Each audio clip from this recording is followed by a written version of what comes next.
it's time for us to meet our co-host, who is very busy preparing to host the Asia Pacific Cities Summit and the Mayors Forum on the 26th of October.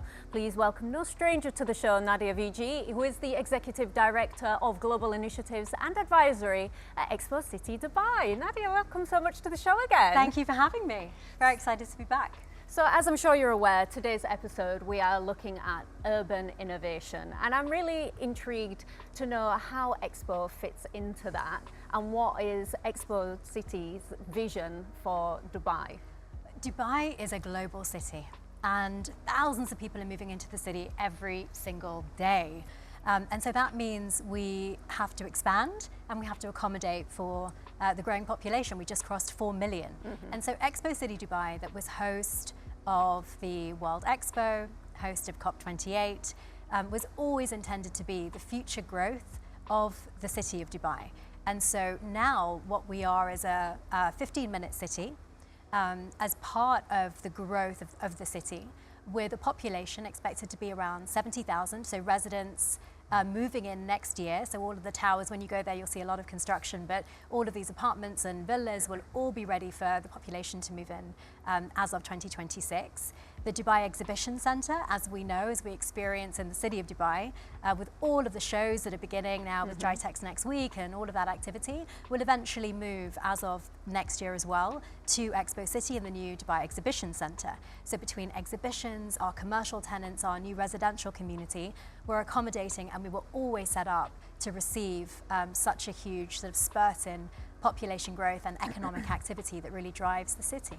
Nadia, I wanted to ask you about the summit and how are you guys preparing for it, and what can people expect as well from the summit that's happening at Expo City. So can you please tell us more about it? Of course, yeah. So on October the 26th, 27th, 28th and 29th, we are convening the largest global mayors and city leaders ever convened in the world. Wow. Over 150 mayors, over 200 city leaders, and now around 300 and growing cities that are coming into our city to really kind of lift under the hood. And we're very excited to have a conversation today about how Dubai does it. Yeah. What is the city of Dubai's engines of growth?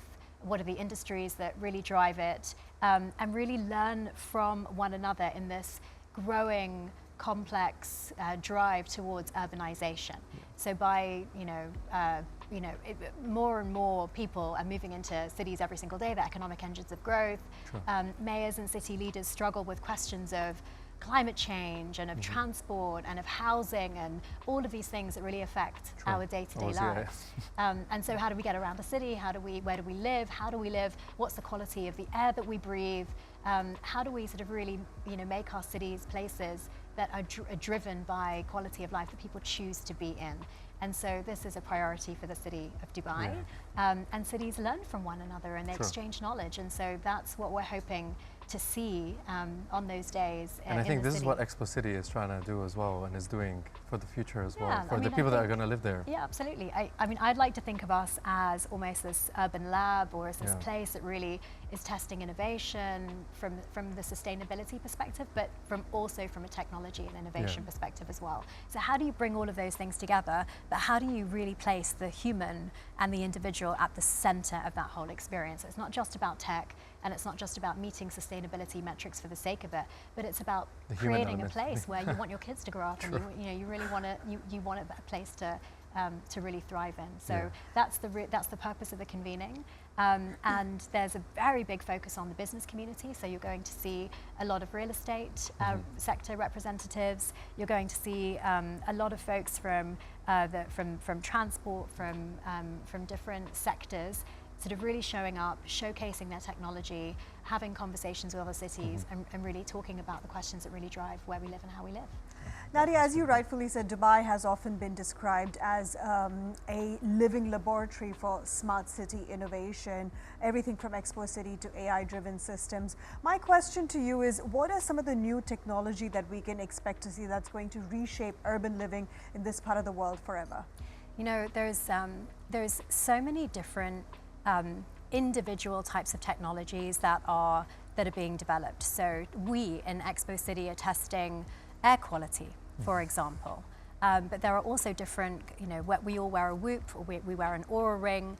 But I think what the future is going to show us is how all of those systems then come together. So when you have a developer, or you have a place where people live in a community, it's about the end-to-end experience. So it's about how your quality of life is designed by the information and the data that you get on your Whoop or on your Aura or on the technology that gives you data on how you sleep or what you've eaten today.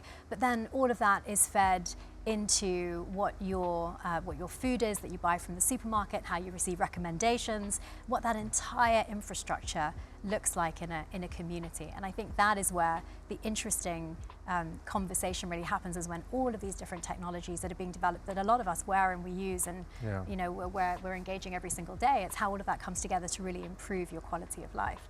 And that's, I think, also where we talk about really being human-centric. So it's not just about the tech and all of these different technologies and innovations that are being developed, but how do they come together and how do they impact you as an individual?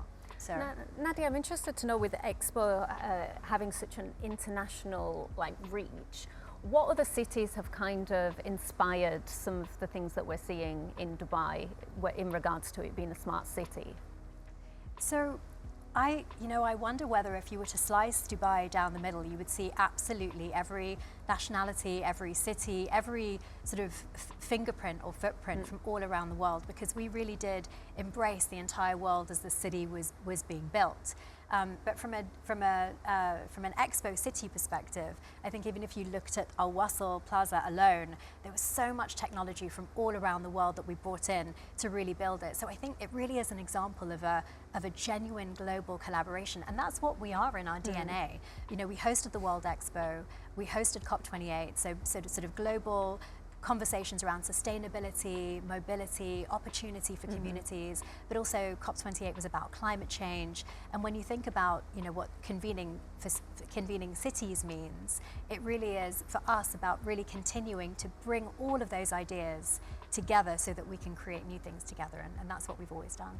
Most definitely, definitely. I really like what you said, that having Expo being hosted at Expo City and then COP28, and having all these people coming in from different nationalities and having all these ideas in one place, it helps as well in developing this area and just making it better as well.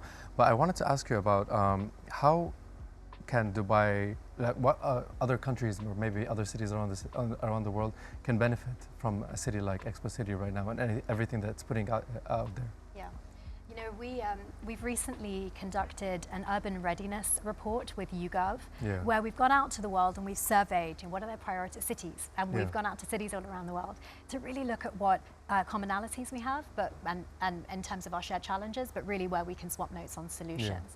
And it's really, really interesting how mostly cities obviously cities in the global south share a lot of similar challenges: massive urbanization, the built environment and the store of value that's created in the physical infrastructure it doesn't have the permanence that perhaps cities that have a bit more sort of global north cities. So how do you really swap notes and think about how to borrow best in practice from one place, but do it in a way that that is low cost, that's low entry, that really reduces barriers to entry?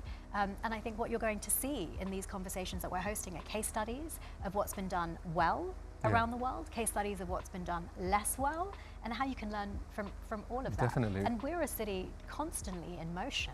And so we're constantly learning what works, what doesn't work, and how to do better. And where else than to look around the world for solutions? So we have cities from Brazil, we have cities from Germany, from Ireland, we have cities from Kenya, we have a lot of Indian cities, a lot of cities in Egypt and Morocco, really all the way to Japan, Australia. So it really is a very, very global conversation, and the largest global gathering of mayors. So I think it's going to be really interesting. Exactly, to having see everyone what in one comes place out as of well. Yeah. Nadia, that's some great input. Thank you so much. Please stick around with us, because there's lots more we want to ask you about the future of smart cities here in the UAE.